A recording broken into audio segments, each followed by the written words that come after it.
Bienvenue à nouveau dans l'émission. Aujourd'hui, nous recevons notre cher ami Ray McGovern, qui a été officier de la CIA pendant 27 ans. Il préparait les comptes rendus quotidiens destinés au président et présidait les estimations nationales du renseignement. Merci donc, comme toujours, d'avoir pris le temps d'être avec nous. Merci, Glenn. Alors, il y a eu un développement majeur qui change complètement la dynamique entre l'Ukraine, la Russie, l'Union européenne et les États-Unis. Il semble que la nouvelle année commence de manière assez mouvementée, et cela pourrait signifier que la guerre prend une direction différente. Nous pourrions en apprendre davantage sur la réelle possibilité d'un changement dans les relations entre les États-Unis et la Russie. Je me demandais, que pensez-vous de toutes ces nouvelles qui arrivent?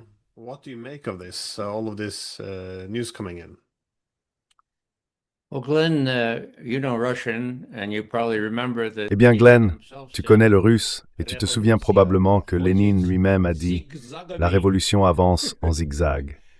Je ne sais pas d'où ils ont sorti le pluriel instrumental pour zigzag.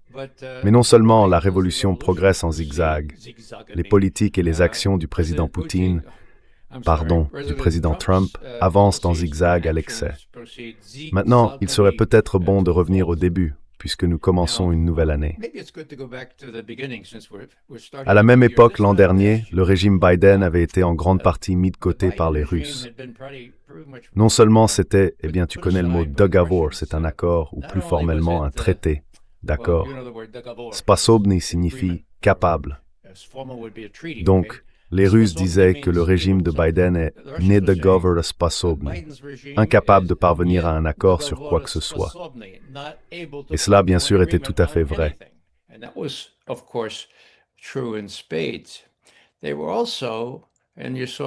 Il disait aussi, et on le voyait moins souvent, que razgovor signifie conversation. Donc pas de razgovor sposobny. Il n'était même pas capable de mener une discussion. Il n'y avait aucun contact entre nos diplomates. C'était vraiment assez grave. Et nous avions Ryabkov, le vice-ministre des Affaires étrangères, qui disait encore la semaine dernière que nous étions terriblement proches, plus proches que nous ne l'avions été depuis longtemps, d'une guerre nucléaire pendant les derniers mois de l'administration Biden. Donc, ce n'est pas seulement des gens comme nous ou Scott Ritter. Les Russes en avaient peur eux aussi. Puis arrive un nouveau président. Serait-il président? Serait-il capable de participer à une conférence? Oh oui, il l'est. En fait, il pourrait parler sans fin. Il a parlé à Poutine, je crois, 9 fois déjà. Et Ryabkov lui a aussi parlé plusieurs heures, à plusieurs reprises.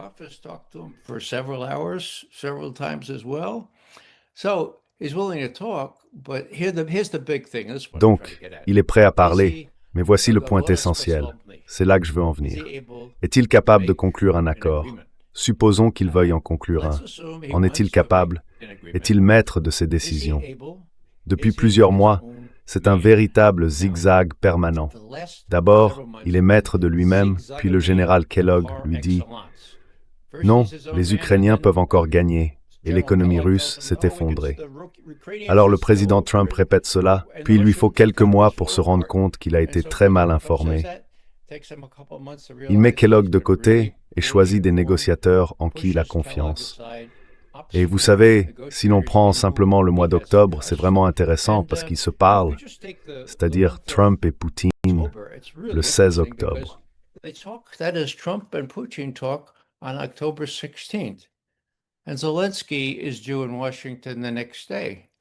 Zelensky doit se rendre à Washington le lendemain. Et clairement, Poutine dit, écoutez, oubliez ces Tomahawks, ne lui donnez pas ces Tomahawks, ce serait vraiment une mauvaise idée. Alors le lendemain, Trump dit, hé Zelensky, pas de Tomahawks, tu comprends? Pas de Tomahawks. Wow. Puis Trump ajoute, et nous allons en parler, mon secrétaire d'État Rubio va discuter avec Lavrov lundi. Eh bien, que se passe-t-il lundi? Il semble avoir une conversation plutôt correcte. Mais ensuite, tout à coup, sans prévenir, Trump impose ses sanctions écrasantes à Lukoil et Rosneft, les principales compagnies pétrolières russes. Et là, c'est la catastrophe, tu vois. Et puis Trump dit, écoutez, j'avais parlé d'un nouveau sommet à Budapest. Oubliez ça. in Budapest. Forget about it. We're not going to do that. Nous n'allons pas faire ça. Alors, quelle était la raison de tout cela, de ce zigzag? C'était la forte pression que Trump a subie pour avoir refusé à Zelensky ses armes, ses Tomahawks, et aussi pour avoir dit « Oui, nous allons organiser un autre sommet ». Le sommet a donc été reporté. Maintenant, le même jour, et c'est révélateur, le même jour où les nouvelles sanctions ont été imposées contre le pétrole russe et d'autres produits, on a demandé à Poutine ce qu'il en pensait. En réalité, c'était 2 jours plus tard. Et il a dit, « Eh bien, vous savez, les Européens imposent maintenant des sanctions, et vous savez, ils nous vendent des cuvettes de toilettes, et nous leur vendons des cuvettes de toilettes, et vous savez, ce sera une décision vraiment stupide de leur part, parce que s'ils ne changent pas de politique, ils auront besoin de chaque cuvette de toilette que nous pourrons leur vendre. » Kerr?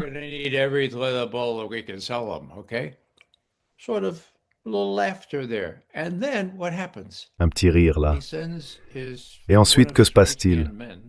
Il envoie un de ses bras droits, Dmitriev, en Floride, pour travailler avec Witkoff et Jared Kushner et élaborer une sorte d'accord raisonnable, dont nous savons qu'il a en réalité été rédigé par Dmitriev en Floride. Nous le savons grâce à une conversation interceptée, bon sang. Et c'est cela, il y a eu quelques amendements. Umerov, l'Ukrainien, était également présent. C'est ce qui a été présenté lors de cette réunion de plus de 5 heures avec Poutine, à laquelle participaient Witkoff et Jared Kushner. Ensuite, on a demandé à Poutine, 5 heures. Il a répondu, oui, c'était, oh, c'est une citation. Oh, c'était beaucoup trop long. Oui, mais ça en valait la peine. Donc encore une fois, c'est une citation, car nous avons abordé la plupart de ces 28 points un par un.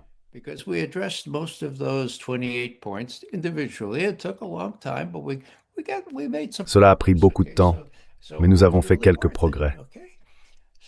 D'accord, donc ça en valait vraiment la peine. Alors que se passe-t-il maintenant? Eh bien, ces gars rentrent chez eux et il y a de nouveau une réaction. Et ensuite? Eh bien, ensuite, nous avons Poutine qui dit « Eh bien, écoutez, peut-être que je devrais apparaître en uniforme, en tenue de combat, et dire au président, dire au monde, que nous avons 10 500 soldats ukrainiens encerclés sur la ligne de front. Nous ne voulons pas tous les tuer. Ne les tuez pas tous. Assurez-vous de leur donner une chance de se rendre. Et aussi, nous avons cette nouvelle arme. Maintenant, parlez-moi de cette nouvelle arme, dit-il au chef d'état-major. Alors Gerasimov répond, oh, eh bien, c'est vraiment quelque chose, vous savez.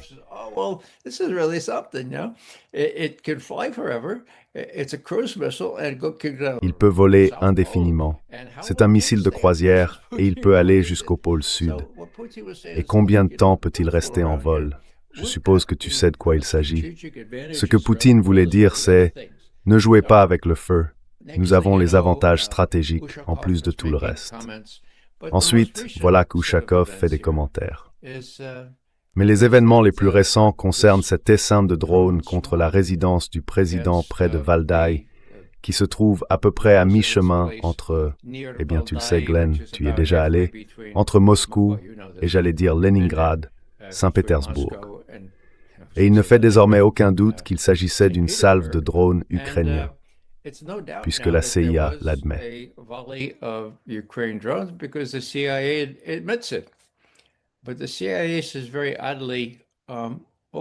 Mais la CIA dit, très étrangement, « Oh oui, mais c'était pas dirigé contre la résidence du président. Non, c'était visé sur autre chose, un truc militaire à l'intérieur. » Waouh, donc c'était bien réel, d'accord? Et maintenant, les Russes nous ont remis des morceaux de ces missiles. Grande cérémonie hier, c'était à la télévision russe. Ils sont probablement à Washington maintenant, transportés par l'attaché de défense. Et si Trump reçoit des renseignements solides, je pense qu'il y a 90% de chances que ces pièces provenant de ces drones montrent non seulement qu'elles contenaient des composants sophistiqués de l'OTAN, mais aussi qu'elles étaient ciblées sur la maison de Poutine. Et voilà le lien, c'est le dénouement.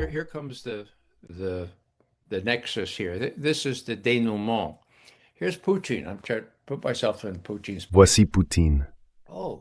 J'essaye de me mettre à la place de Poutine. Ah, alors, les Américains savent-ils ce qui s'est passé? Je veux dire, avec tout leur système sophistiqué, ont-ils les moyens techniques? Savent-ils ce qui s'est passé? Oui, monsieur, bien sûr qu'ils le savent. Alors pourquoi Trump a-t-il en quelque sorte renié en disant « Eh bien, il m'a cru quand je lui ai parlé », dit Poutine. Nous ne savons pas. D'accord, eh bien, les Américains prendront-ils ces pièces et pourront-ils les confier à des analystes honnêtes pour qu'ils puissent dire ce qu'elles contenaient? C'était une technologie sophistiquée que possèdent les États-Unis et l'OTAN, ou peut-être seulement les États-Unis, mon Dieu, ou l'OTAN. Seront-ils capables de le faire? Eh bien, nous ne savons pas, Monsieur Trump, parce que la CIA alimente aussi le New York Times, comme elle le fait d'habitude, avec des évaluations de la CIA qui ne correspondent pas à ce que nous avons dans les coordonnées.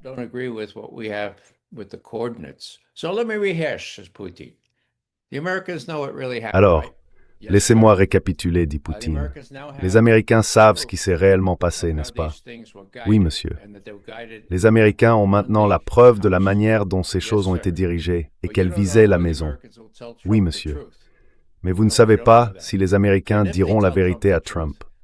Non, nous ne le savons pas. Et s'ils disent la vérité à Trump, nous ne savons pas si Trump sera honnête, n'est-ce pas? Oui, nous ne savons pas. Donc, si je suis Poutine et que je vois tous ces zigzags, d'accord, je me dis, bon, très bien, nous pensions avoir quelque chose de prometteur. Même après l'attaque contre la maison près de Valdai, j'ai demandé à Lavrov de se lever et de la déplorer. Mais il a aussi dit, parce que je le lui avais demandé, que malgré cette attaque, nous n'avions aucune intention de nous retirer des négociations avec les États-Unis.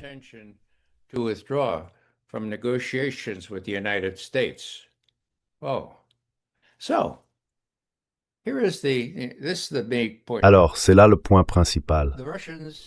Les Russes, tout au long de l'année écoulée, ont montré que, du moins à mon avis, tout le monde n'est pas d'accord. Ils parlent et agissent d'une manière qui m'indique que leur objectif principal, leur grand but global, est d'obtenir une meilleure relation avec les États-Unis. Pourquoi? Eh bien, certaines choses sont assez simples. Je regarde Poutine, il a sorti son pays du désastre. Ce qu'il a hérité, c'était le désastre, le pillage et tout le reste venu de l'Occident. Il les a remis sur la bonne voie, et ses forces armées n'ont pas d'égal. Va-t-il risquer une guerre nucléaire et voir tout cela détruit? Non. Est-ce un homme sensé? À mon avis, oui. Veut-il conquérir le reste du monde? Does he want to take over the rest of the world? No. Rest of Western Europe? No. Rest of Europe? No. Okay. Non. Le reste de l'Europe occidentale? Non. Le reste de l'Europe? Non. D'accord. Donc le voilà avec cet objectif prioritaire, ne pas agacer Trump au point qu'il s'emporte et fasse quelque chose de stupide. Le ménager, le traiter avec des gants parce que c'est un narcissique délirant, bon sang. Il faut composer avec lui, il faut gérer Trump, dit Poutine, comme les porcs épics s'accouplent dans la forêt, avec une extrême prudence, d'accord? Et c'est ce qu'il fait. Mais maintenant, on arrive au moment critique. Et je suis d'accord avec ceux qui disent que Poutine doit subir une pression considérable de la part de ceux, au Kremlin et ailleurs, qui lui demandent « Jusqu'à quand vas-tu supporter tout cela de la part de l'OTAN et des États-Unis »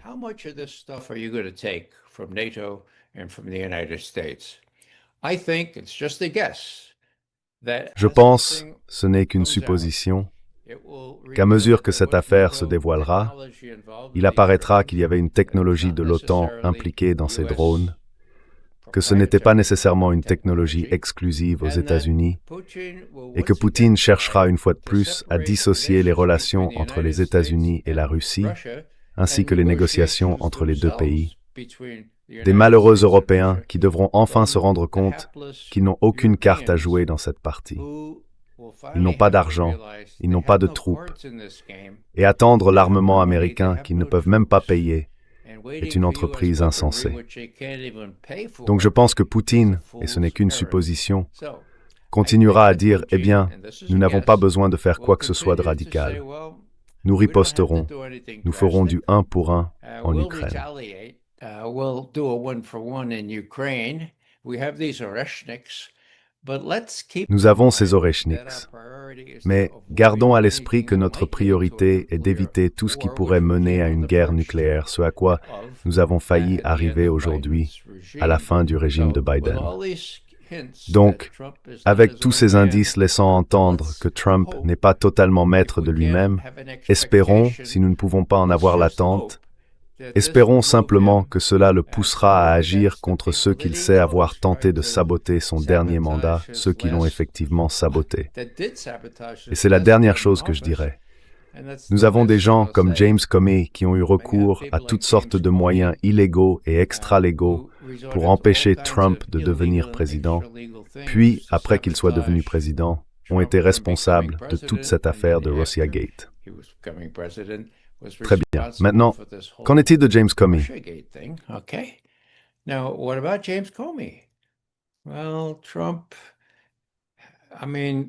Eh bien, Trump, enfin, son avocate, elle est très jolie, vraiment très jolie.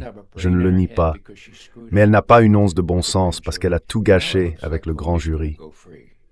Et maintenant, on dirait que Comey va s'en tirer. Comment Poutine voit-il cela? Et John Brennan? Sera-t-il jamais traduit en justice? Alors Poutine regarde tout ça et se dit, ces types sont toujours là. Sont-ils encore assez puissants pour faire comprendre à Trump qu'il n'est pas maître de lui-même? Et disons que ce sera le test décisif.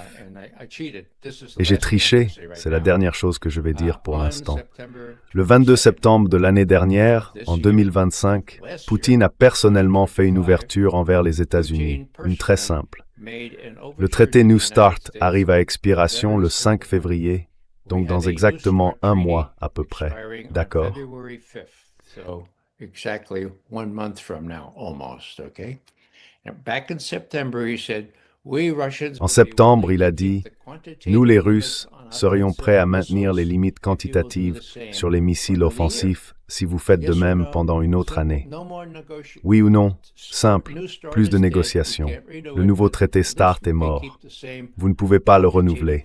Mais au moins, nous pouvons garder les mêmes limites quantitatives. » Je crois que c'est 1550 pour ces armes. Eh bien, c'était le 22 septembre. Qu'a dit Trump? 2 semaines plus tard, un journaliste lui demande « Qu'en pensez-vous » Il répond « Ça me semble une bonne idée. » Les Russes ont insisté publiquement, mais aussi par leurs canaux privés. Pourriez-vous nous donner quelque chose d'un peu plus officiel, Monsieur Trump? C'est vraiment simple.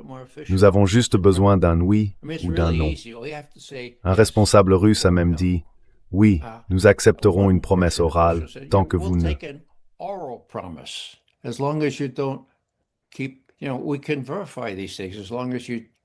Nous pouvons vérifier ces choses tant que vous respectez les limites quantitatives. Trump ne peut pas le faire. Il lui reste un mois. C'est, je dirais, un test décisif, une épreuve de vérité comme tout autre.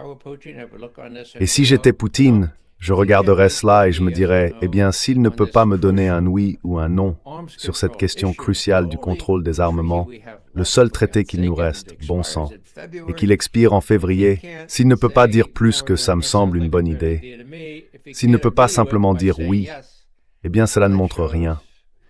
Cela montre entre autres qu'il n'est pas maître de lui-même et que nous devrons simplement nous adapter en conséquence, faire notre truc en Ukraine, terminer ce travail, sans vraiment espérer que Trump, ou Witkoff, ou même Jared Kushner, puissent, comme nous l'espérions, tenir leurs promesses.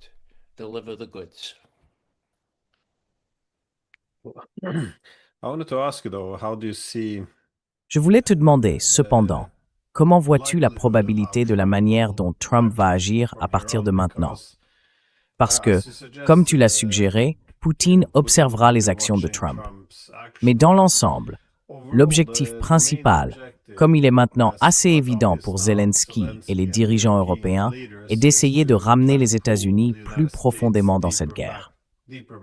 Or, si l'on écoute la rhétorique américaine, c'est plus ou moins que la guerre est terminée. C'est ce que dit Trump. Elle ne peut pas être gagnée. Donc, à ce stade, il faut accepter ses pertes, passer à autre chose et peut-être trouver un accord avec la Russie au lieu de la pousser vers la Chine. Ainsi, pour Zelensky et les Européens, La solution pour rallier à nouveau l'Amérique consiste essentiellement à prouver que la guerre peut encore être gagnée, à condition de s'y engager vraiment.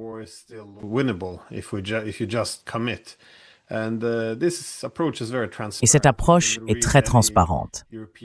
Si vous lisez n'importe quel journal européen, peu importe le pays d'où il vient, les gros titres sont toujours les mêmes. Attaque spectaculaire de l'Ukraine, regardez jusqu'où elle a frappé en Russie. Les Russes ne sont qu'un tigre de papier. Et bien sûr, les Russes perdraient soi-disant des centaines de milliers de soldats par an. Tout cela relève d'un reportage spectaculaire, disons plutôt douteux. Ils ne font pas du journalisme, ils vendent une guerre. Ils ne rendent pas compte de la guerre, ce qui est une distinction importante. Mais en termes d'action à entreprendre, il est important qu'ils fassent des gestes spectaculaires, c'est-à-dire qu'ils intensifient, pour montrer que la Russie peut encore être saignée à blanc.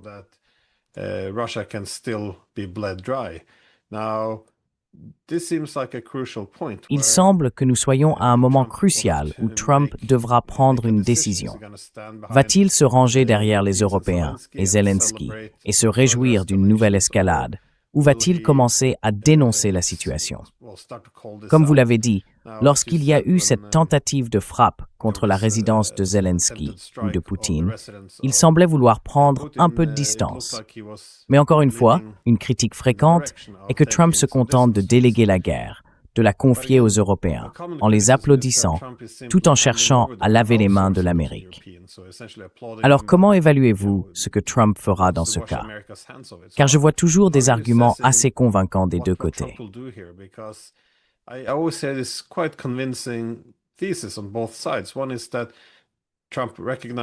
Certains pensent que Trump reconnaît qu'il existe un nouvel équilibre des pouvoirs et qu'il n'a aucun sens de continuer à affronter la Russie comme si elle était encore l'Union soviétique. Mais il doit composer avec ses propres faucons. D'un autre côté, on avance qu'il fait ce que tous les dirigeants américains ont toujours fait, parler de changement, mais finir par poignarder les Russes dans le dos. En réalité, il ne joue pas avec les faucons, il joue avec les Russes. Alors, comment voyez-vous les choses? Eh bien, je pense qu'à Moscou, on se pose la même question, car il reste très ambigu, tant dans ses discours que dans ses actes. Alors, selon vous, où allons-nous à partir de là? Well, Glenn, let me pick up on the Glenn, permettez-moi d'aborder d'abord l'opinion publique européenne, car il y a eu un article très intéressant dans le journal allemand le plus diffusé, Die Welt. D'accord? Il parlait de Schmerzhaft Wahrheiten, des vérités douloureuses. C'était assez remarquable. C'est le journal le plus lu d'Allemagne. Voici ce qu'il disait. L'Ukraine va perdre la guerre contre la Russie. Les Européens doivent l'admettre, même si cela fait mal. La seule chose qui compte désormais, c'est d'empêcher que quelque chose d'encore pire ne se produise. Il est temps d'affronter les faits, die Wahrheiten, avec lucidité et douleur. L'Ukraine va perdre la guerre contre la Russie. Le pays est enlisé dans une guerre d'usure contre l'agresseur russe qui épuise lentement mais sûrement ses forces. Et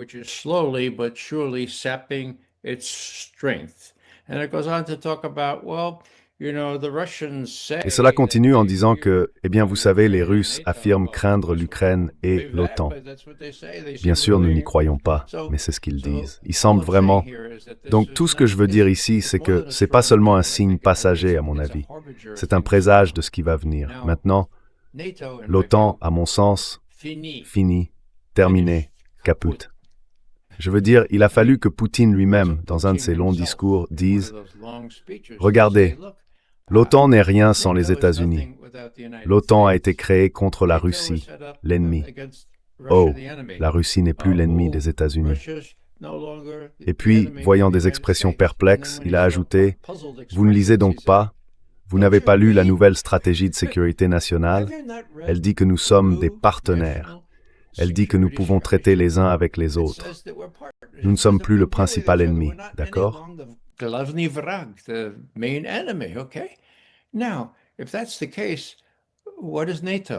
Alors si c'est le cas, qu'est-ce que l'OTAN? L'OTAN, c'est, je paraphrase, rien du tout. Et l'Union européenne, bon sang.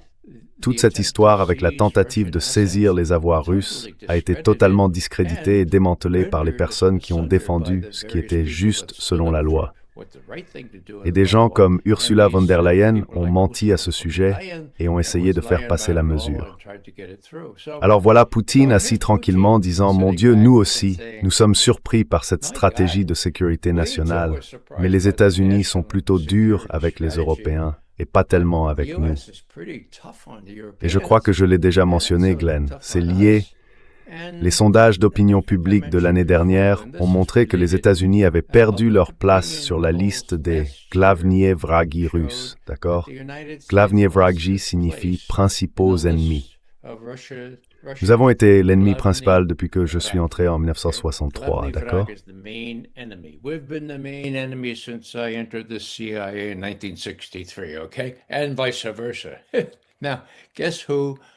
Et vice-versa. Maintenant, devinez qui, selon de très bons sondages d'opinion en Russie, est considéré par les citoyens russes comme le principal ennemi de la Russie.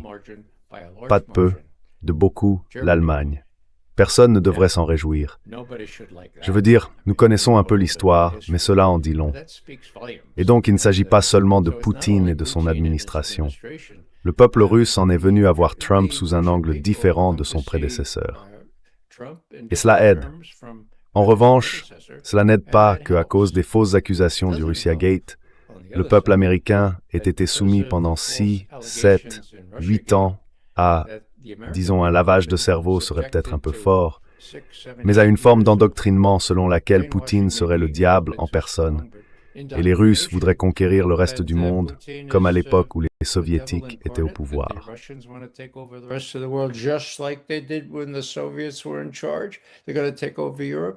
Ils vont prendre le contrôle de l'Europe.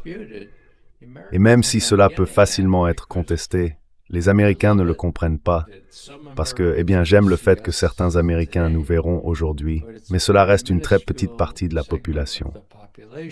Alors, pourquoi est-ce important? Parce que cela a des conséquences. Si Trump, dans sa sagesse ou dans son imprévisibilité, ou à cause de sa personnalité changeante, décide d'envoyer des troupes américaines là-bas pour surveiller le cessez-le-feu, s'il y a un cessez-le-feu en Ukraine, la plupart des Américains diraient « Eh bien, il faut le faire avec ces méchants Russes. Bien sûr, nous allons le faire. » Donc, de notre côté, il y a beaucoup d'efforts de sensibilisation à mener, d'accord?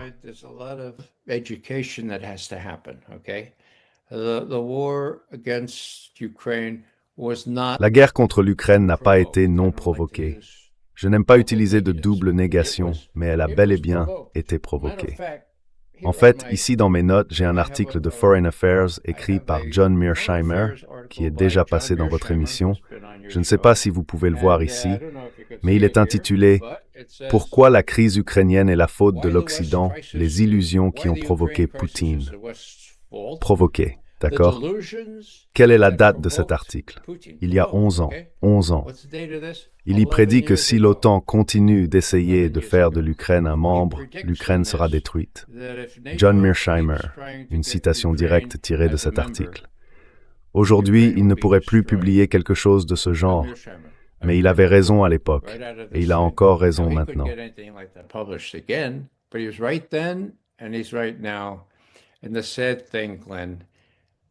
Et le plus triste, Glenn, c'est que des gens comme Lindsey Graham et d'autres étaient ravis que les Ukrainiens se battent jusqu'au dernier d'entre eux, tandis que Lindsey Graham se vantait que nous ne devrions pas perdre un seul soldat en uniforme. Tu sais qu'il ferait le combat à notre place. C'était une mission insensée dès le départ. Les généraux auraient dû le savoir. Je veux dire, en tant que sous-lieutenant bon sang, j'ai appris qu'on ne se lance jamais dans une aventure ou une opération sans une estimation de la situation. Ça peut sembler ringard, non? Eh bien non, pas si tu apprends par cœur ce qu'il faut faire.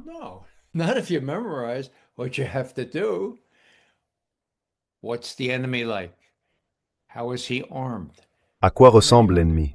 Comment est-il armé? Combien sont-ils? Où se trouvent-ils, d'accord? Et surtout, les LOC. Essayez de vous souvenir de ce terme, LOCs.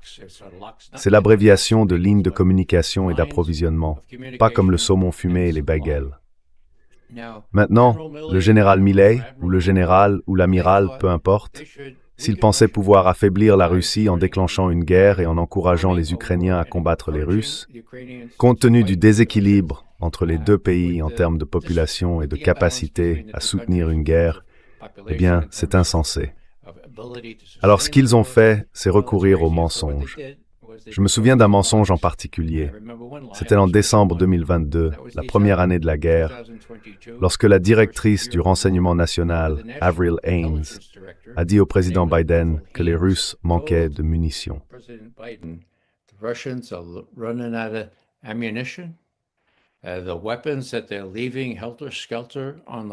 Les armes qu'ils laissent traîner n'importe comment sur les lignes de front, ils ne peuvent pas les remplacer, car ils n'ont aucune capacité nationale pour le faire. Nous sommes tranquilles. Puis, en juillet 2023, Biden a été invité à dire la même chose par son directeur de la CIA de l'époque, Bill Burns. Poutine a déjà perdu. Bon, d'accord, mais cela montre qu'il reçoit vraiment de très mauvais renseignements.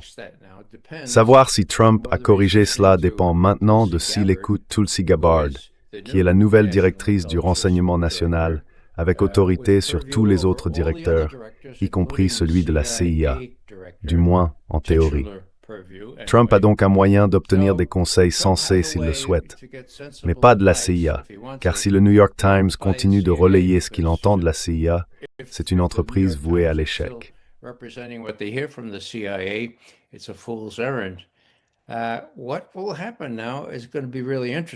Ce qui va se passer maintenant est vraiment intéressant. Mais pour revenir à ton point sur l'Europe, l'Europe est hors jeu. L'Europe s'est discréditée. Les Russes disent que l'Europe s'est elle-même exclue. Et pas seulement l'Europe, mais aussi ceux qui se réclament d'elle, comme Rubio et d'autres. Rubio a été mis de côté, il ne participe à aucune des négociations. En fait, à Mar-a-Lago, il y a environ une semaine, quand Trump se vantait du travail remarquable de ses négociateurs, il a dit Witkoff et Jerry, « Oh, Jared Kushner, mon gendre. Ah oui, le secrétaire Rubio aussi. » Et quand Zelensky a remercié les personnes qui apportaient leur aide, il a mentionné Witkoff et Kushner, mais a oublié de citer Rubio. Voilà l'autre élément.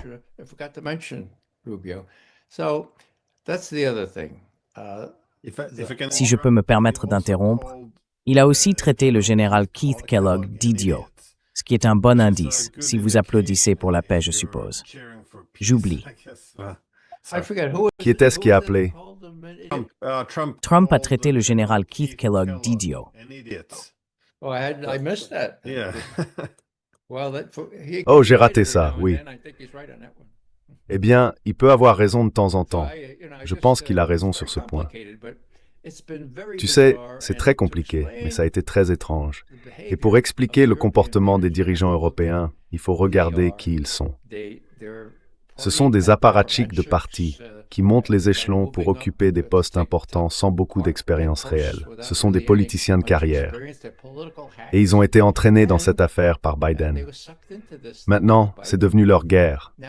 Ils ont dépensé des milliards d'euros ou de livres, peu importe, pour soutenir une guerre dont l'argent aurait dû aller aux services sociaux, au service national de santé et à d'autres choses. Ils sont donc très vulnérables maintenant s'ils reviennent vers leur population en disant « Eh bien, vous savez, nous avons perdu. »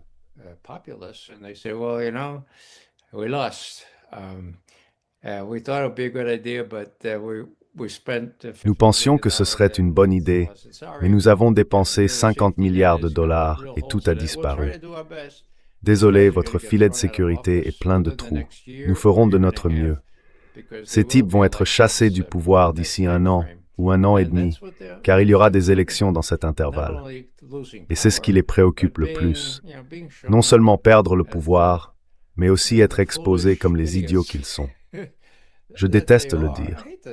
Mais ces gens ont beaucoup de sang sur les mains pour avoir soutenu cette affaire, même quand les batailles sont perdues et que Poutine n'a plus qu'à attendre et à user.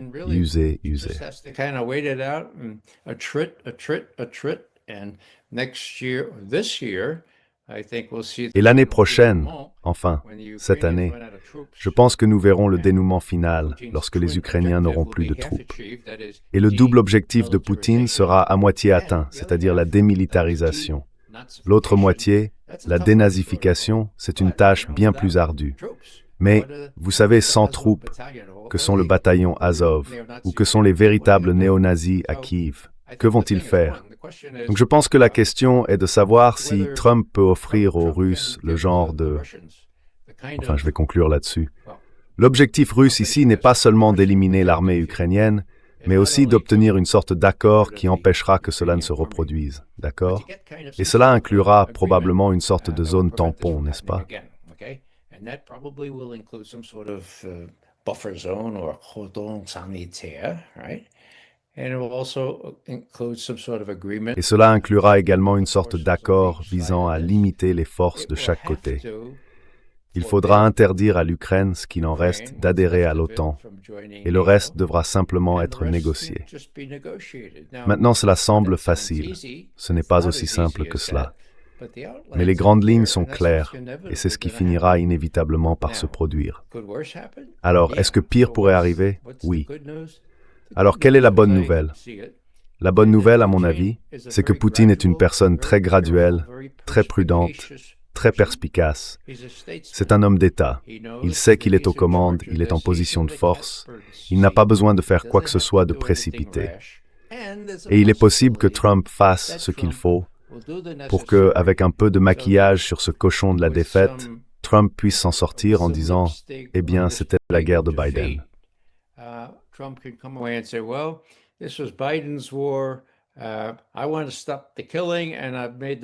Je veux mettre fin aux tueries et j'ai conclu le meilleur accord possible.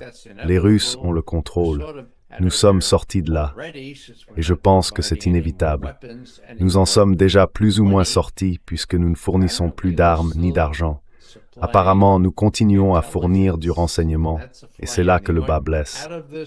Dans le cadre de ce nouvel accord où la résidence de Valdai a été frappée, si jamais il s'avère que c'était le renseignement de l'OTAN qui guidait ces engins vers la maison, eh bien je pense que Poutine aura un très bon argument pour dire « D'accord, Monsieur Trump, pour l'amour de Dieu, cessez maintenant de leur fournir tout renseignement qui leur permette de nous cibler de manière aussi précise et aussi radicale. »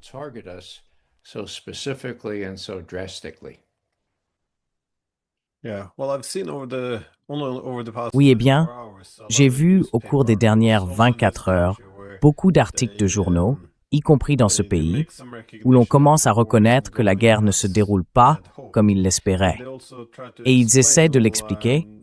Eh bien, encore une fois, il faut un certain contrôle du récit. Donc, en gros, l'argument est que tous les experts, tous les grands spécialistes se sont peut-être trompés. Et pour expliquer pourquoi, ils disent que c'est parce qu'ils ont été victimes de pensées magiques, ce qui est une façon élégante de dire propagande de guerre immonde et censure. Mais oui, j'imagine qu'ils doivent aussi maquiller un peu la réalité. Et sur le sujet du « plus jamais ça », encore une fois, c'est l'argument depuis le début, y compris dans l'article de Mearsheimer de 2014 auquel tu faisais référence.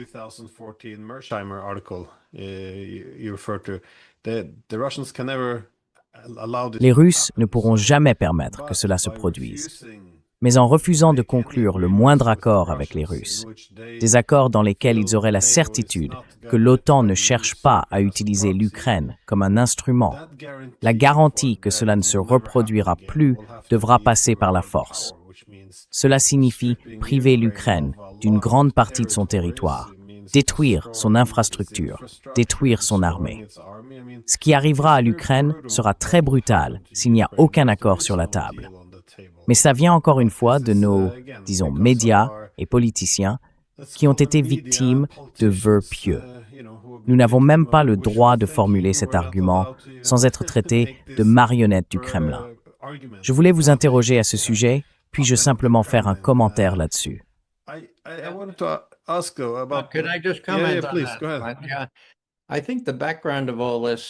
Oui, allez-y, je vous en prie. Je pense que le contexte de tout cela, encore une fois, c'est le fait que les États-Unis ne sont plus dans l'OTAN comme ils l'étaient autrefois. Maintenant, quelle preuve ai-je de cela? Lors du dernier sommet de l'OTAN, Trump est arrivé un peu en retard, tu t'en souviens, Glenn. Et finalement, le chef de l'OTAN, Mark Rutte, a dit « Oh, papa est là. Entre, papa. » Pas notre moment le plus glorieux. Maintenant, tu sais ce qu'est un mauvais payeur. C'est un père qui ne verse plus de pension alimentaire. D'accord? Et c'est ce que papa est devenu. Il a dit aux Européens, « Écoutez, vous avez mené ma guerre. Nous avons déjà dépensé beaucoup d'argent. À vous de jouer, s'il vous plaît. » Et que font les Européens? Ils essayent de voler des fonds russes pour ça. D'accord? Ils ont donc montré qu'ils étaient complètement incompétents.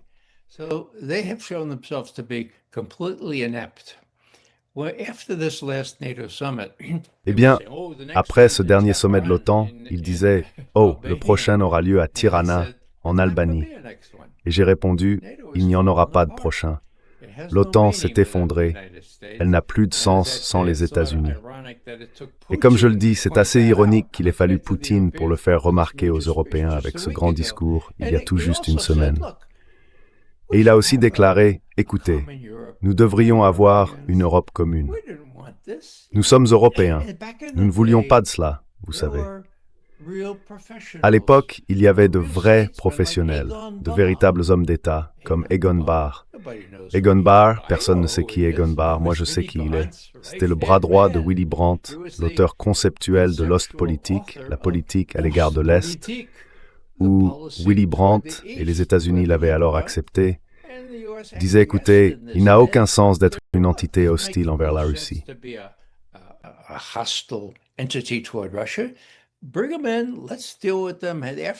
Faites-les venir, traitez avec eux.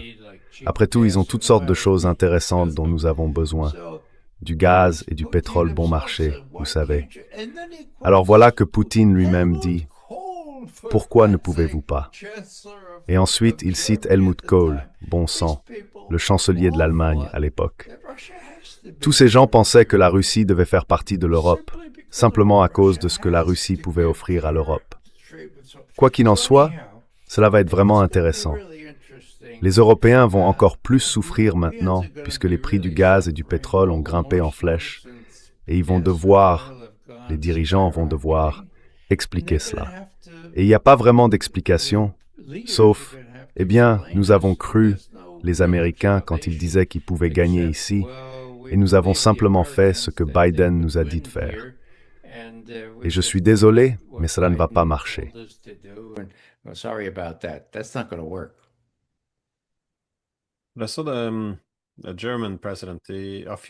J'ai rencontré le président allemand il y a quelques années, c'était vers 2020 ou 2021, et il faisait remarquer que, eh bien, autrefois nous avions l'Ostpolitik parce qu'il fallait traiter avec les pays du bloc de l'Est. Tout devait passer par Moscou.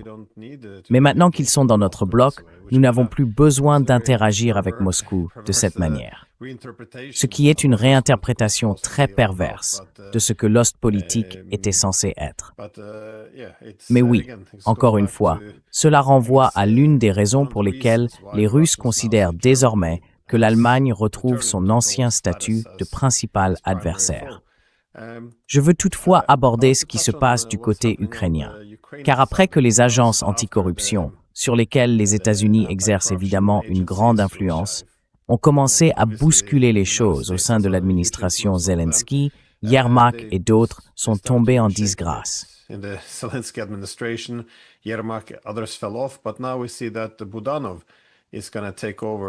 Mais maintenant, on voit que Budanov va prendre ce poste.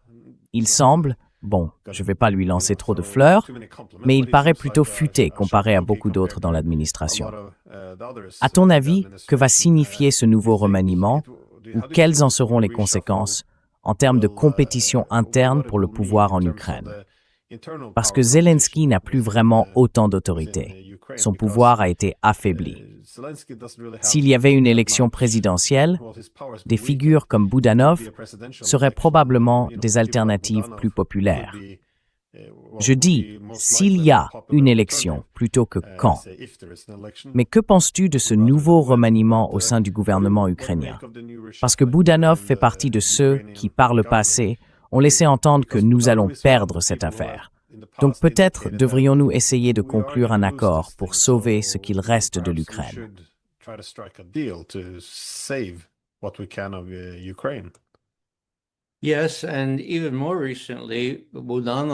Oui, et plus récemment encore, Budanov a écrit des articles vraiment critiques sur la conduite et la politique envers la Russie. Donc oui, je veux dire, j'étais tenté de dire, maintenant on me pousse un peu trop, parce que c'est un vrai nid de guêpes là-bas. Je ne peux pas vraiment prédire ce qui va se passer. J'ai du mal à croire que Zelensky soit comme la femme de César, qui ne soit pas aussi corrompue que les autres.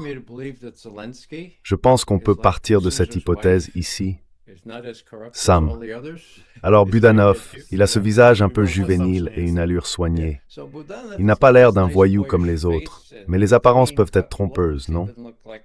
Je ne sais pas. Peut-être qu'il est plus honnête que les autres.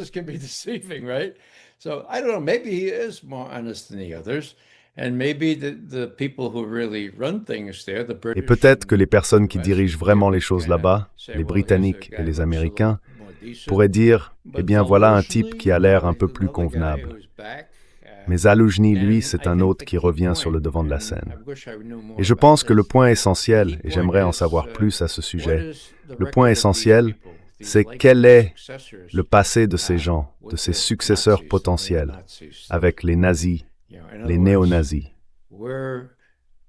En d'autres termes, lequel d'entre eux est le plus complaisant envers les nazis? Je n'en connais pas la réponse, mais ce serait un élément clé. Et vous savez, les Russes jouent aussi à ce jeu-là. Ils ont autant d'influence, ou du moins autant de connaissances que nous.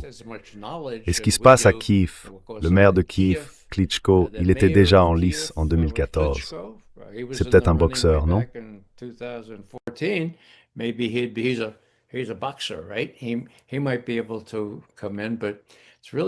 Il pourrait être en mesure de venir, mais c'est vraiment difficile à prévoir. Et peut-être que cela n'a pas vraiment d'importance, car quand tout cela s'effondrera, il ne restera pas grand-chose, et celui qui sera aux commandes devra se soumettre aux accords, quels qu'ils soient, au fur et à mesure qu'ils seront conclus, espérons-le, avant que tout ne parte en morceaux. Une chose à surveiller, c'est Odessa. Maintenant, je crois que j'en ai déjà parlé dans votre émission, mais Odessa, c'est une ville russe, mon Dieu. Je veux dire, Odessa, c'est Catherine la Grande qui l'a fondée, et Catherine la Grande, eh bien, elle a libéré, elle a acquis tout ce territoire. Les Russes ne veulent pas anéantir Odessa. Ils détruisent beaucoup de lignes de communication et d'approvisionnement vers Odessa. Mais accepteraient-ils de négocier?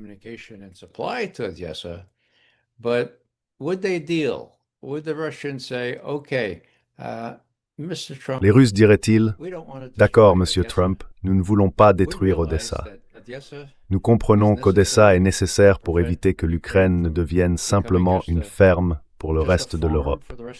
L'Ukraine a besoin d'un accès à la mer, et c'est Odessa même. Nous pourrions créer une sorte d'autorité multinationale pour réguler le trafic sur le Dniepr.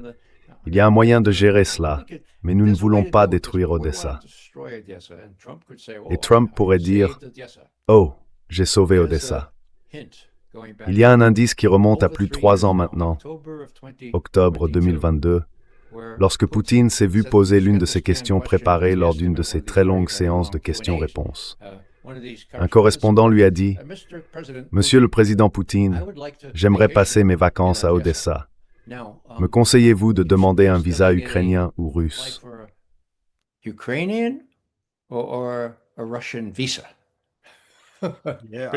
J'y étais. Il y avait aussi un journaliste grec à Vambay en 2023. Oui, j'étais assis juste derrière lui. Oui, et tu te souviens de la façon dont il a répondu? Il a dit, « Ah oui, ça pourrait être Yabloko Razdora. Cela pourrait être une pomme de discorde. » Revenons à la guerre de Troie, pour ceux d'entre vous qui ont appris l'histoire des Troyens. La mythologie, vous savez, la pomme de discorde, n'est-ce pas? Oui, ça pourrait être une pomme de discorde, ou bien une manière de travailler à la résolution de différences apparemment irréconciliables. Alors oui, allez à Odessa, amusez-vous, et souvenez-vous, Odessa est une ville vraiment spéciale et magnifique. Nous ne voulons pas voir quelque chose de vraiment terrible lui arriver. Maintenant, tous mes collègues, tout le monde dit « Oh, les Russes, ils doivent prendre Odessa ». Eh bien, je pense qu'ils le feront, mais je ne pense pas qu'ils aient besoin de l'anéantir.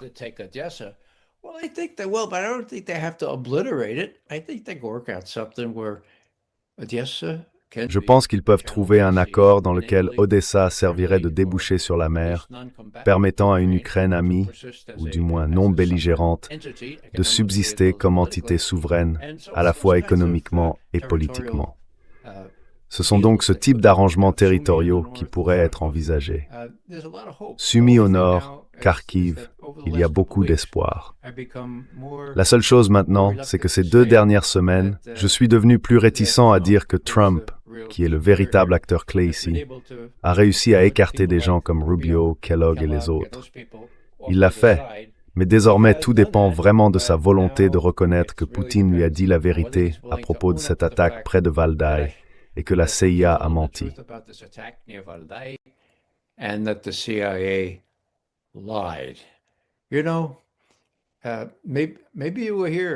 Tu sais, peut-être que tu étais là. Peut-être que tu étais à Helsinki. Où était-ce? C'était en Pologne. Quelqu'un a demandé, en Pologne ou à Helsinki, quelqu'un a demandé à Trump pendant son premier mandat, avec Poutine juste à côté de lui, et cette histoire de Russia Gate et l'ingérence russe dans l'élection de 2016. C'était bien avant que les gens ne se rendent compte que c'était un mensonge éhonté. Alors Trump dit, eh bien, monsieur, Poutine affirme que ça n'a pas eu lieu. La presse occidentale réagit. Question, qui allez-vous croire, la CIA ou monsieur Poutine, bon sang? Et John Brennan déclare, le mot pour cela, c'est trahison. Trahison. Treason is the word for this. Yeah. Treason. Mais il s'est avéré que ses services de renseignement mentaient et que Poutine ne mentait pas.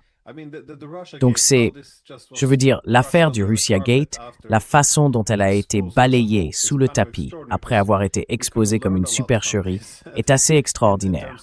Nous aurions pu en tirer beaucoup d'enseignements, notamment sur son inutilité et sur la manière dont la politique intérieure a en réalité contribué à intensifier une rivalité entre grandes puissances. C'est, dans une certaine mesure, la définition d'une puissance défaillante. Dès lors que les querelles internes influencent la politique étrangère au point de saper l'intérêt national, car un État rationnel est celui qui agit conformément à son intérêt national. Si l'on permet aux querelles internes de dicter la politique étrangère, ce n'est pas un État en faillite, mais un État irrationnel. C'est une voie très dangereuse. Mais au lieu d'en tirer une leçon, c'est devenu une pratique courante aujourd'hui. Nous le faisons sans cesse, sous différentes formes.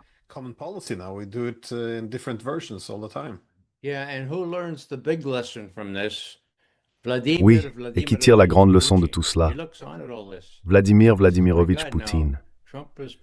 Il regarde tout ça et se dit « Mon Dieu, Trump est président depuis un an entier. » Il a essayé de faire juger James Comey, le directeur du FBI, coupable comme pas deux, manifestement coupable. Et il a tout gâché. Il a envoyé une jolie menteuse qui ne savait même pas exercer le droit. Personne n'a été tenu pour responsable. John Brennan? Le Congrès a recommandé qu'il soit inculpé, mais rien ne s'est passé. Donc, l'essentiel ici, si je me mets à la place de Poutine, c'est que, vous savez, ce type Trump parle fort et semble bien disposé, mais il n'est pas maître de lui-même. Et certains auteurs russes disent maintenant qu'il est faible. Il faut le reconnaître, il est faible.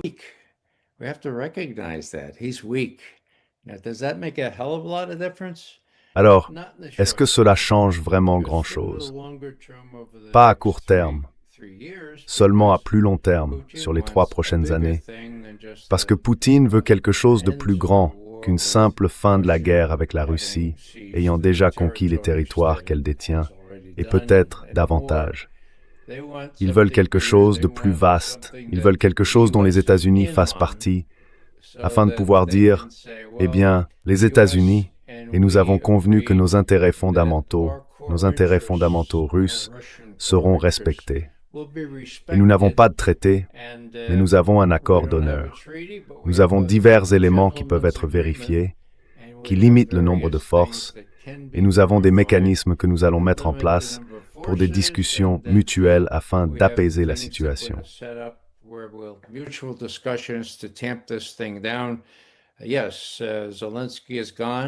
Oui, Zelensky est parti. Nous traiterons avec celui qui remontera à la surface ou avec celui que le MI6 et la CIA placeront en position, mais il n'aura aucun pouvoir réel.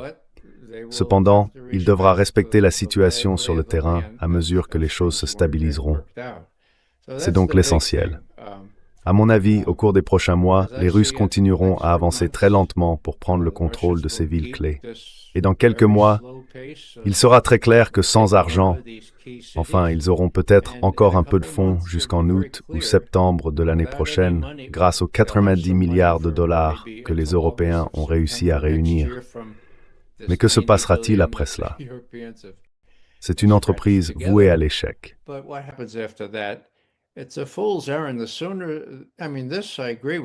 Le plus tôt possible. Je veux dire, là-dessus, je suis d'accord avec Trump quand il dit « Arrêtons simplement les combats, pour l'amour de Dieu ». On peut arrêter les combats. Quelqu'un a dit qu'il y avait eu 9000 soldats ukrainiens tués en une semaine. Je ne sais pas, j'ai oublié où j'ai lu ça. Mais mon Dieu, ce sont des êtres humains. Arrêtons simplement tout ça, parce que nous le pouvons. Il est clair qui profitera du butin de cette guerre, mais il est aussi clair qui a été provoqué. Et ce sont les Russes qui ont été provoqués. Nous pouvons le prouver. John Mearsheimer l'a dit il y a 11 ans. Le malheur, c'est que personne n'a prêté attention à John Mearsheimer. Tout le monde à Washington croit tout savoir, d'accord? J'ai demandé un jour à John Mearsheimer, « John, tu es à Washington.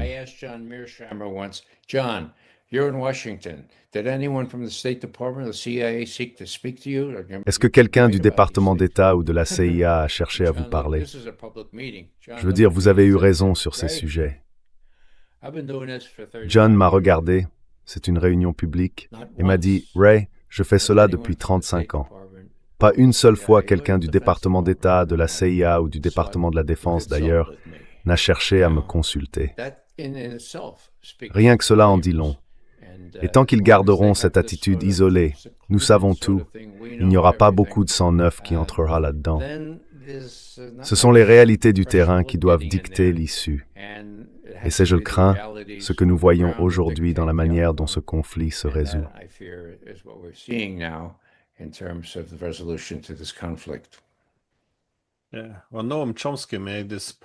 Eh bien, Noam Chomsky a déjà fait remarquer que ce n'est pas que toutes ces personnes, les journalistes, les politiciens, doivent recevoir des instructions sur ce qu'elles doivent faire. C'est simplement qu'elles n'occuperaient pas ces postes si elles avaient, disons, le cadre analytique de gens comme John Mearsheimer, car elles arriveraient aux mauvaises conclusions et elles ne seraient pas entendues. À la place, comme je l'ai déjà dit, on nous sert ce message de surprise. Oh, il s'avère que tous nos experts en vue se sont trompés. Eh bien, dans ce cas, ce ne sont pas vraiment des experts de premier plan, n'est-ce pas?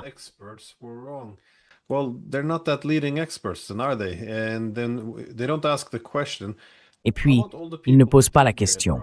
Qu'en est-il de tous ceux qui avaient raison, les Mearsheimer et les autres? Pourquoi ne les écoute-t-on toujours pas? Ils continuent d'écouter les mêmes personnes. Je veux dire, c'était déjà pareil lors de l'invasion de l'Irak.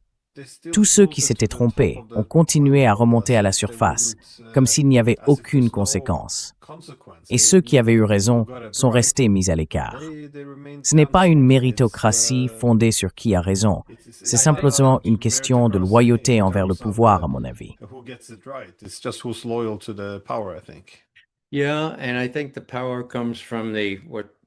Oui, et je pense que le pouvoir vient de ce que Eisenhower appelait le complexe militaro-industriel, qui contrôle désormais les médias.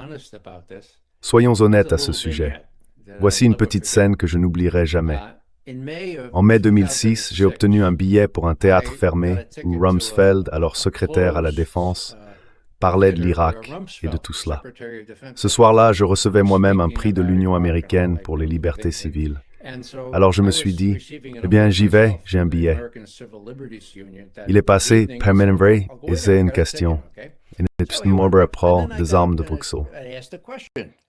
And I asked him about weapons of mass destruction. Why did he say they were there? And he said, I never said they were there. Pourquoi a-t-il dit qu'ils étaient là? Et il a dit, je n'ai jamais dit qu'ils étaient là. Bien sûr, j'ai fait remarquer en le citant, ils sont dans le coin. Puis j'ai dit, eh bien, qu'en est-il des liens entre Al-Qaïda et Saddam Hussein? Oh ça, nous le savons. Autrement dit, c'était vraiment 4 minutes de gloire pour ce type, moi personnellement. En début d'après-midi, donc c'est passé à la télévision, ils avaient C-SPAN, ce qui a permis de le mettre en évidence. Ensuite, alors que je me préparais pour ce dîner où j'allais aussi prendre la parole, j'ai reçu un appel. « Bonjour, Monsieur McGovern. Ici, comment s'appelle-t-il déjà? Un beau gosse de CNN. Anderson? Non. Anderson? No. Répète ça. Yeah, this is Anderson. What's his first name? Ouais, quel est son prénom? C'est Anderson. Anderson Cooper. Ouais, c'est ça. C'est tout, mec. Anderson Cooper. Oh, vous êtes une vraie star ici à Atlanta. J'aimerais vous avoir dans mon émission ce soir, mais d'abord, je dois vous poser une question. Vous aviez pas peur? Ouais, j'étais un peu sous le choc moi-même. Et j'ai dit, eh bien non, pas vraiment. Puis j'ai pensé, attends une seconde. Anderson Cooper, héritier de la fortune de la famille Vanderbilt, beau gosse de CNN qui gagne des millions de dollars chaque année. C'est lui qui me demande si j'avais peur. Alors j'ai dit, d'accord, Ray, vas-y. Et j'ai dit, non, Anderson, soyons honnêtes. J'avais étudié toutes ces questions et j'ai appris quelles questions poser. Et quand on pose une vraie question, c'est grisant. C'est vraiment grisant.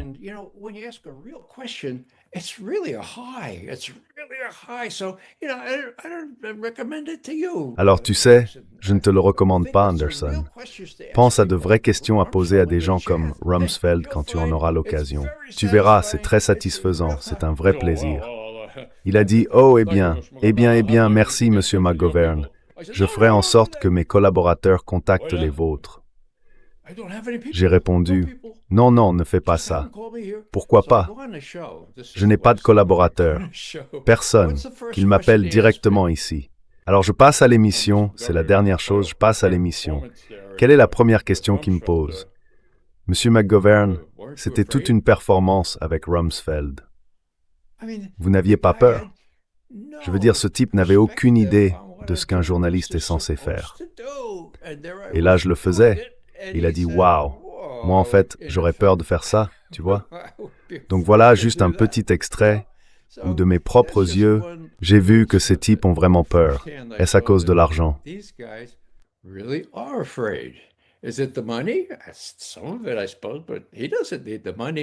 En partie, je suppose, mais il n'a pas besoin d'argent. C'est juste le fait d'appartenir au groupe, tu vois. Faire partie de ceux qui disent « Ah, Saddam Hussein a joué un rôle dans le 11 septembre et Saddam Hussein allait obtenir des armes nucléaires. » Je veux dire, simplement parce que tout le monde le dit. C'est ça le plus triste. Et je dois dire, puisque tu parles des journalistes, qu'il y en a deux qui ont eu raison. J'ai eu raison parce que certains de mes amis leur ont parlé discrètement, tu vois. Ce n'est plus un secret. Une de mes amies avait un bureau juste devant celui de Rumsfeld. Elle voyait qui entrait et sortait, elle a parlé à ces deux journalistes de Night Reader. Non, c'était McClatchy.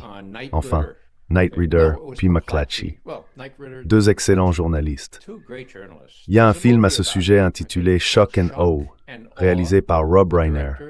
Bon, alors, où veux-je en venir?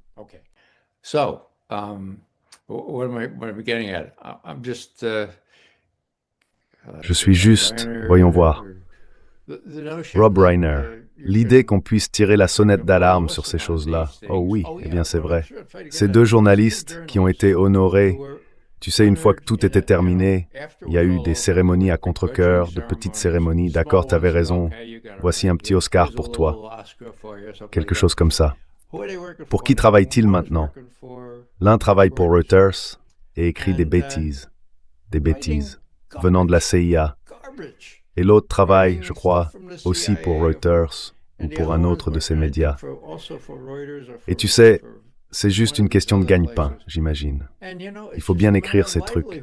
Ces types sont bien trop intelligents pour se nourrir de ces absurdités qu'on leur sert. Et pourtant, ils les écrivent. Et l'un d'eux m'a dit, quand je lui ai fait des reproches, « Eh bien, si tu avais passé les 2 derniers mois en Ukraine, tu verrais les choses très différemment. »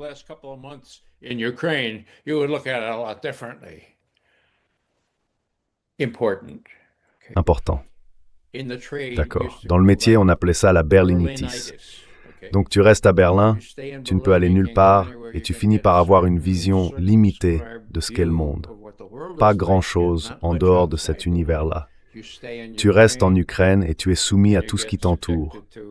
Ou bien tu fais des raids avec des troupes iraniennes contre ces Russes, sans Dieu. Voilà une autre chose. La berlinitis, quand tu entres dans un pays, que tu y vis, et que tu n'arrives plus vraiment à penser à autre chose qu'à ce pays.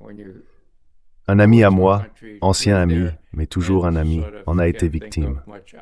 C'est pour ça que le journalisme est vraiment important. Comme tu le sais, ce ne sont pas tant les professeurs. Il y a de bons professeurs, bien sûr. L'un de mes préférés est Geoffrey Roberts. Si tu ne l'as pas encore invité dans ton émission, tu devrais vraiment le faire. Non, je le connais bien. Je l'ai déjà invité plusieurs fois dans l'émission. Je peux le faire. Bien. Oui, c'est un professeur émérite d'histoire russe à l'University College Cork, en Irlande, bien qu'il soit britannique. Et il est tout simplement formidable. Je sollicite toujours ses conseils quand je prends un risque. Et la plupart du temps, il prend le même risque que moi. Quand on agit seul, on a besoin d'un peu d'affirmation ou au moins d'un peu d'encouragement ou de soutien pour se dire « Eh bien, tu n'es pas complètement fou, McGovern ». En d'autres termes, je garde encore une vision optimiste, peut-être un peu plus qu'à moitié pleine, parce que les Européens n'ont plus aucun rôle à jouer maintenant. Je pense que le temps de Zelensky est compté.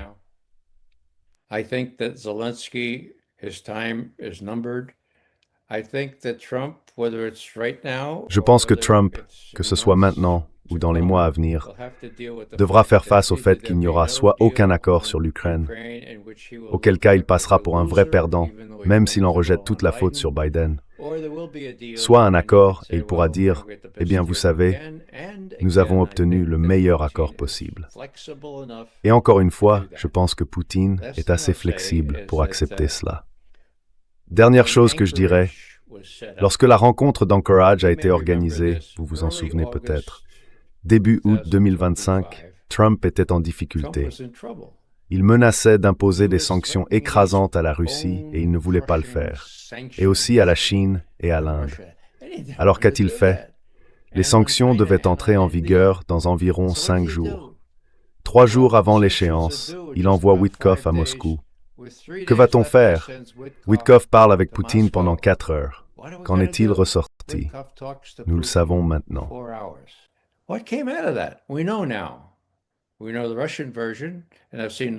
Nous connaissons la version russe et je n'ai rien vu qui la contredise. D'accord, nous irons à Anchorage, mais il y a 2 choses que nous voulons en tirer. Premièrement, plus de discussions sur un cessez-le-feu juste pour permettre aux Ukrainiens de se regrouper. D'accord, vous avez compris, Monsieur le Président? Très bien.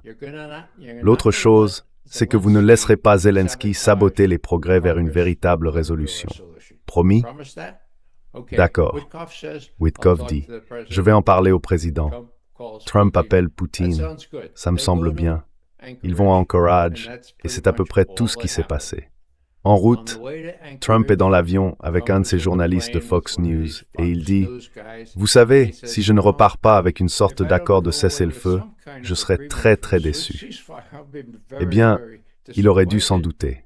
Et comme il s'est avéré, juste après la réunion, Trump a pris la parole en véritable petit socialiste et a dit « D'accord, pas de cessez-le-feu immédiat. »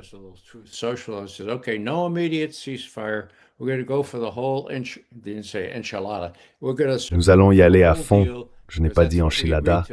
Nous allons aller jusqu'au bout parce que c'est ce que nous avons convenu. Deuxièmement, je vais m'assurer que Zelensky et les Européens respectent cela. Wow, numéro 2. Très bien, alors que se passe-t-il? 3 jours plus tard, j'appelle ces gens les 7 nains, assis au pied du président Bucci. Il leur parle de ce qu'il a accompli à Anchorage. Et puis tout à coup, il dit « Désolé, les gars et les filles, mais j'ai promis à Vladimir que je l'appellerai. Pourriez-vous patienter un peu? Allez dans la pièce d'à côté pendant une vingtaine de minutes pendant que je parle à Vladimir. » Et ils l'ont fait, puis ils sont revenus. En apparence, ils se sont assis là et ils ont compris ce que Trump disait. « Écoutez, ne sabotez pas ça. On a quelque chose en cours. » Don't sabotage this. We got this thing going. What happens? These guys Que se passe-t-il? sabotage it. Ces types sabotent tout. Ils font en sorte que des gens comme Kellogg et d'autres disent « On peut encore gagner, on peut le faire, d'accord ?»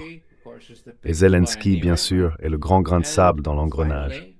Finalement, quand Trump se rend compte que Kellogg a soutenu cette idée et a un peu fait fuiter des choses, il dit « Eh bien, c'est pour les oiseaux », et il change d'avis. Ensuite, il se tourne vers Witkoff et Kushner. Tout cela est consigné. Vous savez, nous les analystes, nous faisons des chronologies, c'est un peu en zigzag, mais c'est très clairement établi que Trump a décidé de se débarrasser de Kellogg. Je crois qu'il devait partir le 1er janvier. Bon débarras. D'accord, il reste encore beaucoup de monde là-bas, et les Européens. There are still a lot of people around there, and the Europeans. But Trump, typically. Mais Trump, vous savez, à la fin de la séance à Mar-a-Lago, a dit « Maintenant, je dois appeler mon ami Vladimir Poutine demain matin, ou peut-être ce soir s'il est encore réveillé. » Ah oui, les Européens, oui. Oui, il faut qu'on parle aussi aux Européens. Et bien sûr, ils ont parlé un peu aux Européens. À mon avis, l'Europe ne va pas jouer un grand rôle ici. Les Européens devraient lire très attentivement la stratégie de sécurité nationale, car elle les remet à leur place. Troisièmement, d'abord vient l'hémisphère occidental, ensuite la Chine et l'Extrême-Orient, puis l'Europe. Et la Russie est en quelque sorte un sous-ensemble de l'Europe, notez bien. Et ensuite, eh bien nous avons, la dernière chose c'est l'Afrique, bien sûr. Ah, le Moyen-Orient. Le Moyen-Orient est en 4e position. The Middle East is 4th. So anybody who looked at that table of contents. Ainsi, toute personne qui a regardé la table des matières à la 2e page de la stratégie de sécurité nationale et qui n'a pas vu à quel point les priorités différaient des stratégies précédentes, eh bien, je ne sais pas. Peut-être qu'elle est simplement incapable d'accorder à Trump au moins le mérite d'avoir intégré dans sa rhétorique ou dans sa stratégie sa propre manière de voir les choses. Maintenant, le dernier point à ce sujet, c'est qu'avec l'hémisphère occidental comme principal centre d'intérêt, je crains que ça ne concerne pas seulement les pays d'Amérique latine, le Venezuela et les autres, mais aussi les États-Unis d'Amérique. Je pense que Trump veut disposer de suffisamment de troupes à proximité, non pas en Europe, non pas en Asie, afin de pouvoir les utiliser dans les villes qu'il considère comme déloyales ou perturbatrices.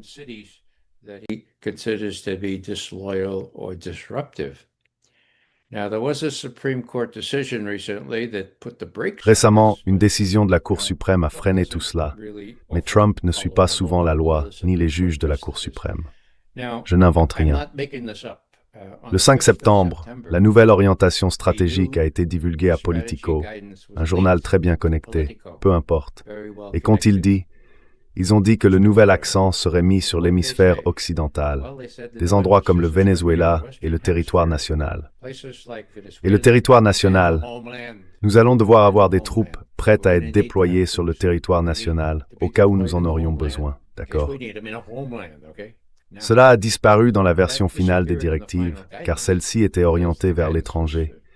Mais je ne sais pas si cela a vraiment disparu des calculs de Trump et de ses partisans.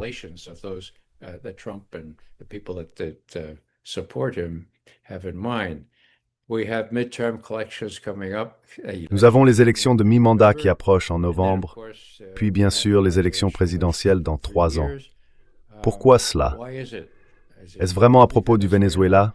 Ou s'agit-il aussi du besoin d'avoir, comme l'a rapporté Politico, oui, en citant ce type, Elbridge Colby, qui auparavant était un véritable faucon vis-à-vis de la Chine. Maintenant, la Chine, nous pouvons la gérer d'une autre manière. Donc, quiconque regarde cette orientation de sécurité nationale, rien qu'en voyant les priorités énumérées dans la table des matières, et ne remarque pas qu'il y a eu un véritable changement stratégique, du moins sur le papier, passe à côté et ne voit pas à quel point il y a eu du changement en une seule année, celle où Trump a tiré plusieurs leçons.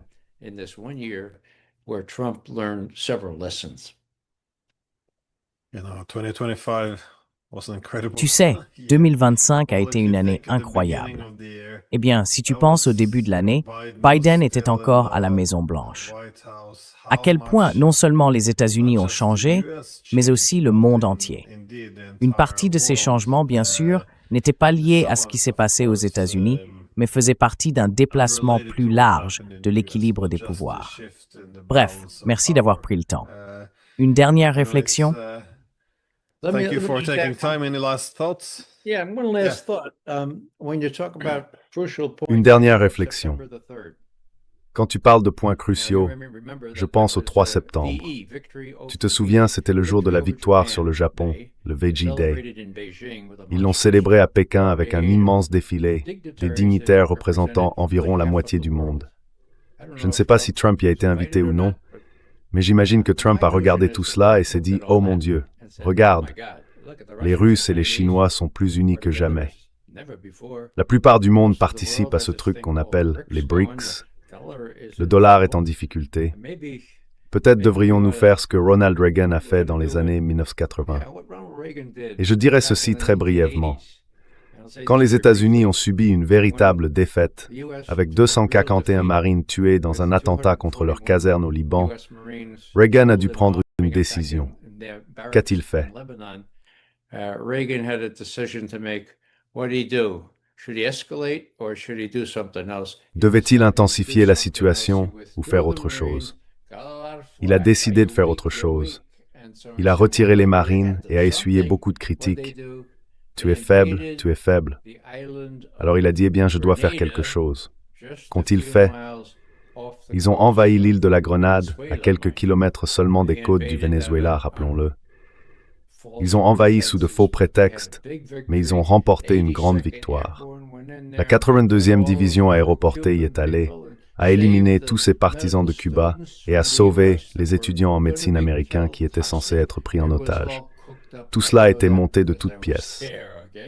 Je le sais, parce que j'y étais, d'accord? Donc, tout ce que je dis, c'est que je pense que le 3 septembre à Pékin a montré à Trump, regarde, non seulement ils sont tous là, mais moi, je suis exclu.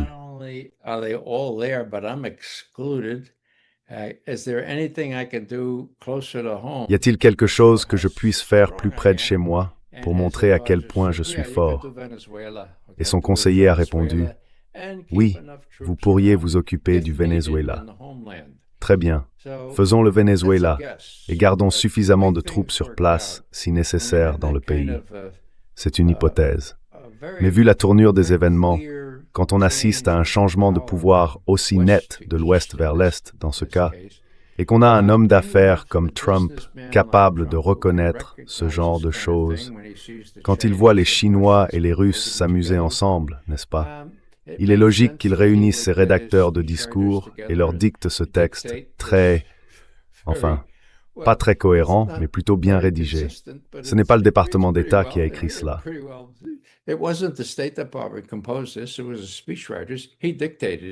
C'était les rédacteurs de discours. Il l'a dicté, j'en suis sûr. Donc c'est déjà quelque chose. Nous verrons comment ça se déroulera au cours de l'année à venir, celle qui vient tout juste de commencer hier. Mais je ne suis pas sans espoir, car eh bien, l'arc de l'univers tend en quelque sorte vers la justice. Et je pense qu'après que les Ukrainiens auront compris qu'il n'y a plus d'espoir pour eux, et que les Européens cesseront de les encourager, il pourra y avoir un règlement négocié qui, en quelque sorte, mettra un parapluie sur toute cette affaire, où les intérêts russes seront également respectés et garantis. C'est plus un vœu qu'une prédiction. Mais si ça doit arriver un jour, je pense que ce sera cette année.